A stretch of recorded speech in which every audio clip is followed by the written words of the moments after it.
In today's video, I'm going to teach you how to export or share a calendar from a Monday.com board. To get started, open the Monday.com board that contains the calendar dates you want to work with. This is important because the calendar can only display and export the date information that already exists in that specific board. Before moving on, take a quick moment to make sure you're looking at the correct workspace and the correct board, especially if you manage multiple projects with similar names. Once you're inside the board, open the calendar view. This view helps you see all date-based items in a familiar calendar layout, which makes it much easier to confirm that the right tasks, events, or deadlines are showing before you export anything.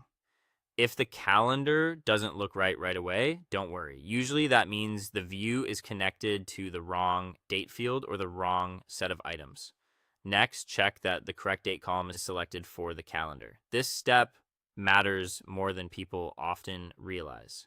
If the calendar is using the wrong date column, the exported result may be incomplete or misleading. For example, you might accidentally export due dates instead of start dates, or a secondary timeline instead of the main one. So just confirm that the calendar is pulling from the exact date column you intend to use.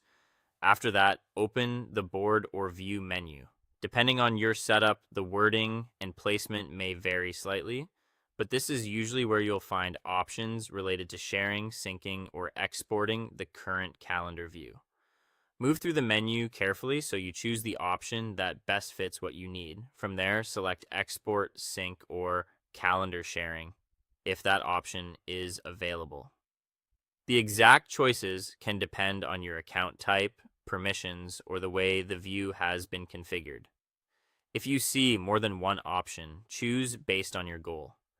Export is usually best if you want a file, while sync or sharing is more useful if you want an ongoing calendar connection. Next, download the exported calendar data or copy the calendar link, depending on the option you selected. If you're downloading a file, save it somewhere easy to find. If you're copying a link, make sure you Giphy the full link correctly so it works when pasted into another calendar app or browser. Finally, open the exported calendar data to confirm it worked.